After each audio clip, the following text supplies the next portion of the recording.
ব্যক্তির অনুদান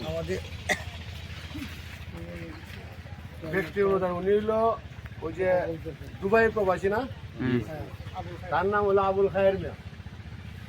সে বিদেশ থেকে বন্যার তো যারা পানির চলে আসে বা পানির কারণে ক্ষতিগ্রস্ত তাদেরকে সাহায্য করার জন্য সে 10 বস্তা চাল পাঠাইছে। তার বাপ হয়েছে, তার বাপ হয়ে কেন আইসুন, তারা বিভিন্ন জায়গা নোয়াখালী বিভিন্ন জায়গায় পাঠাইছেন মানুষের এই বিপদের সময়ে সাথে থাকার জন্য। তাই বিদেশ থেকে চাউলগুলা আপনারা পাঠাইছেন।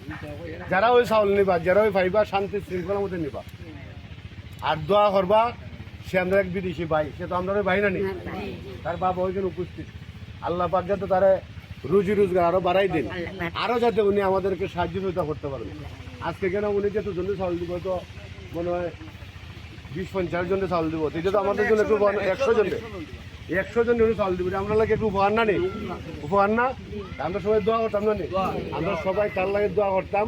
আল্লাহ পাক রব্বুল আলামিন যাতে তারা আরো রুজি রোজগার তৌফিক দান করে, আর সে যেন তার শরীর স্বাস্থ্য ভালো রাখে, এটার জন্য আমরা দোয়া করতাম না নি। আর এগুলো শহীদ মিনারে কেউ জুতা লিয়ে উঠবা না, সবাই নিচে হারা থাকবা। এরা একজনের জন্য চাউল দিব, নাম লিখে রাখছেন, নাম অনুযায়ী তারা চাউল দিব, লুয়ে চুপচাপ যাই করা। ঠিক আছে, আসসালামু আলাইকুম। কথা বলবেন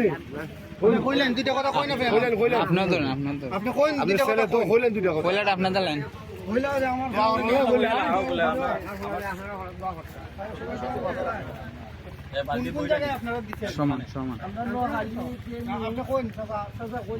আইনে কই যাতা না।